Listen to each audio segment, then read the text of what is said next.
Pessoas físicas no Brasil que vivem de aluguéis, inclusive os aluguéis por temporada do tipo Airbnb, vão tomar um susto com a reforma tributária. O meu nome é Ana Paula Rabelo, eu sou @declarando Bitcoin e eu te ajudo a pagar menos imposto de forma completamente legal. Hoje eu vim aqui gravar esse vídeo para vocês falando de aluguéis na reforma tributária, porque eu penso que ninguém está se dando conta do que vem por aí. Eu acompanhei durante os últimos anos diversos investidores, diversos bitcoiners inclusive, que volta e meia faziam uma saída parcial aí do mercado para investir em imóveis, para também ter uma renda aí, segundo eles, uma renda certa, né, e de baixa tributação, com a receita de aluguéis por temporada. A gente viu uma enxurrada de gente fazendo isso aí nos últimos anos. Vamos entender um pouquinho como é que fica isso. Se tu não me segue ainda, já te inscreve aqui no canal, compartilha esse vídeo com aquele amigo que tu sabe que também tem locação por Airbnb, que também pensou já na vida em se desfazer de um Bitcoin para comprar um imóvel para essa finalidade. Já toca a sininho aqui das atualizações e nos segue em todas as redes sociais. Vem comigo. Eu tô sempre falando que imposto é consequência de renda e onde há renda há imposto. Isso é fato, mas é fato também que determinados tipos de renda atraem uma carga tributária muito maior. E no caso aqui específico da locação, a gente está vendo aí um movimento na reforma tributária que realmente é estrondoso. Uma substituição de impostos, que pessoas que não eram contribuintes de determinados impostos passam a ser contribuintes agora na reforma tributária. E o fato é que ninguém está entendendo direito como é que essa coisa vai se dar, como é que isso vai funcionar. E eu confesso que nem eu entendi muito de primeira. Então hoje eu vou te explicar passo a passo como é que fica isso para a figura de quem recebe esse tipo de rendimento. Para te explicar como é que isso vai ficar, eu tenho que te dizer antes como é que isso é hoje. Hoje o aluguel por temporada na pessoa física, tu recebe o dinheiro e isso é renda. Paga imposto disso no Carnê-Leão, leva ajuste anual, não existe nenhum outro tipo de imposto sobre isso. E aí vem a reforma tributária, que inclusive já está em vigor, a gente tem que lembrar disso, que a reforma tributária ela já está em vigor, só que esse ano ainda, a título de testes, ela não tem efeito no bolso do contribuinte, porque ela tem um efeito de compensação tributária para esse ano não produzir efeitos.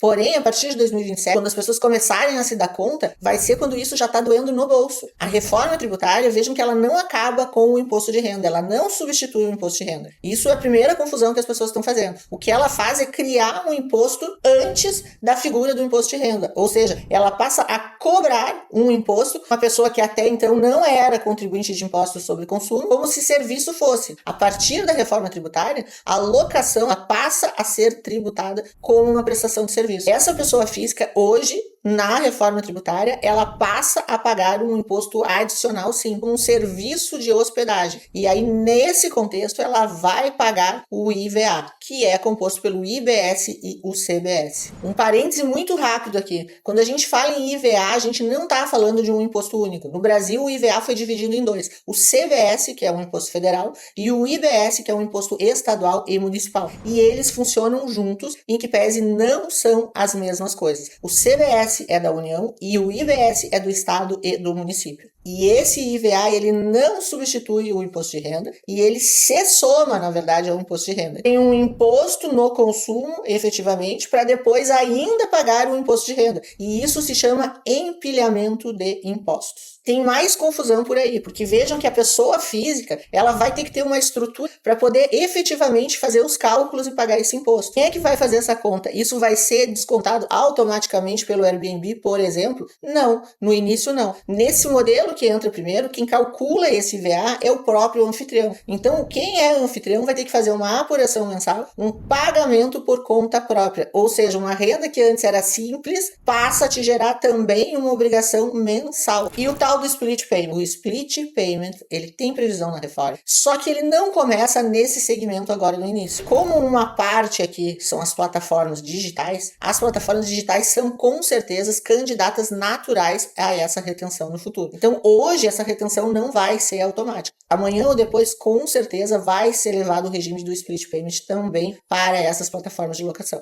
E aí sim, quando isso acontecer, nas plataformas esse valor já vai ser retido no recebimento da alocação. Quem é o contribuinte do IVA segundo a lei? Que define se tu é ou não contribuinte desse imposto chamado IVA são os limites envolvidos nas transações. Por exemplo, no aluguel por temporada, a pessoa física só é contribuinte do IVA quando a atividade deixa de ser eventual, ou seja, passa a ser uma exploração econômica. Normalmente, quem faz locação por Airbnb faz com frequência. A pessoa já destina determinados imóveis para fazer esse tipo de locação. E aí a lei traz critérios muito objetivos. A pessoa física passa a ser contribuinte quando ocorre qualquer um desses pontos. Presta atenção. Um faturamento anual acima de 240 mil com exploração de mais de 3 imóveis, ou seja, de 4 para cima. Nesse caso, é uma atividade claramente habitual, claramente organizada, portanto, tu vais pagar o IVA antes do imposto de renda. Vai pagar o IVA e vai pagar também o imposto de renda. Abaixo desses limites não é uma isenção, é meramente a pessoa não entra no conceito legal, pelo menos agora, de contribuinte. Se não há contribuinte, não há o IVA. E aí temos o segundo enquadramento. Se tu tiveres uma renda anual acima de 288 mil reais e ainda que seja um único imóvel, tu já passa a ser contribuinte também do IVA. Mas a cereja do bolo é o seguinte: qual é a alíquota que se paga de IVA? E aí isso vale para tudo. A grande questão dessa reforma é: não temos uma alíquota fixa de IVA. O que a lei determina com relação ao IVA é o percentual de redução da alíquota por segmento. Então, no caso de locação de imóveis, essa alíquota vai variar conforme a atividade, mas por temporada existe uma redução de 40% na alíquota. Segundo as previsões ministeriais aí, seria algo em torno de 28%. Então, algo em torno de 28%. Qual é o percentual de redução para locação por temporada? 40%. Qual é o percentual de redução para locações normais? 70%. E assim sucessivamente. Ou seja, não sabemos qual é a alíquota de imposto que será de fato cobrada. Sabemos sim qual será o percentual de redução atribuído a cada segmento. Esse já sabemos por força de lei hoje. Por que isso? É uma grande confusão? Não, não é uma grande confusão. Esse é, na base, o funcionamento desse IVA. O percentual ainda vai ser definido junto aos comitês gestores e é um percentual que pode ser inclusive alterado aí ano a ano. Então nós só saberemos de fato qual é a alíquota a ser considerada ao longo dos anos. Ou seja, essa reforma começou agora em 2026, ela termina plena em 2033 e somente no decorrer desse período saberemos quais são as alíquotas. O único dado que a gente tem hoje é o percentual de redução de imposto de cada segmento. A alíquota padrão do IVA, estudos técnicos apontam que é em torno de 25% a 27%. Pô, Ana, mas que droga de imposto é esse? Que droga de confusão é essa que tu tá explicando que traz mais dúvidas do que respostas? Não sou eu. Eu não faço regras e eu não faço imposto. Quem fez a reforma tributária foi o nosso governo. Quem aprovou essa reforma foram os nossos deputados, senadores, etc. E quem vai pagar a conta dessa reforma somos nós. Vamos ver um exemplo didático, aquilo que a gente acredita que vai entrar em vigor. Então, lembrando que já está em vigor a lei, já está em vigor o percentual de redução e nós só não temos a alíquota porque o Estado ainda está majorando essa alíquota. Situação fática. Hoje, quando tu faz uma locação de imóvel, seja ele por temporada ou seja ele por contrato de locação normal, tu paga imposto de renda. A partir da reforma tributária, tu passa a ser considerado contribuinte de IVA e passa a pagar mais o IVA. Então, sim, tu paga um imposto a mais e continua pagando o imposto de renda. Então, antes da reforma, imposto de renda. Pós-reforma, IVA mais imposto de renda.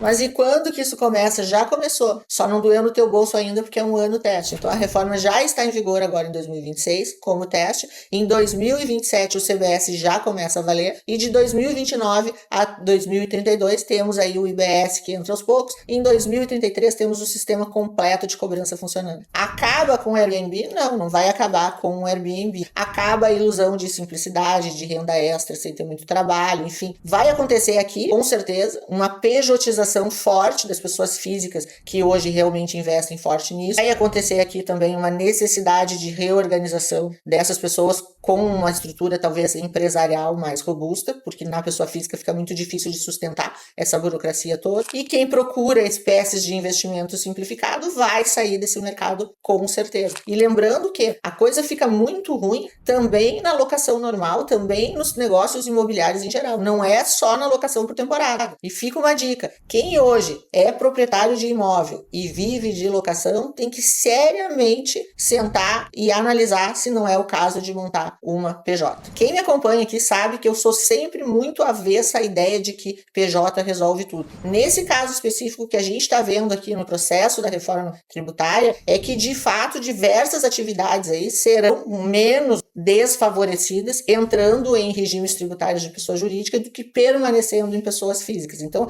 a gente vê aí um surgimento de holdings patrimoniais, estamos vivenciando já aí um crescimento na procura por offshores, paraísos fiscais, enfim, a gente vai ver um movimento grande de debandada do contribuinte enquanto pessoa física. Espero ter contribuído. Eu sei que esse assunto, reforma tributária, traz sempre mais perguntas do que respostas, mas como eu disse, a culpa é do governo, não é nossa. Se tu não me segue ainda, já te inscreve aqui no canal, já toca o botãozinho das notificações, lembrando que a declaração do imposto de renda esse ano é até maio de 2026. Se tu ainda quer aprender a fazer o teu próprio imposto de renda de criptomoedas, acessa aqui abaixo o link da nossa comunidade declarando bitcoin.vip, que em seguidinha aí saiu a instrução normativa do governo, já recomeçam as aulas ao vivo. Todas as aulas passadas estão lá na plataforma, ao vivo do ano anterior estão disponíveis aqui no YouTube também na área do assinante. E daqui a pouquinho já vem o nosso e-book aí, como declarar Bitcoin e outras criptomoedas em 2026. Quem sabe eu não faço um livro esse ano aí também da reforma tributária.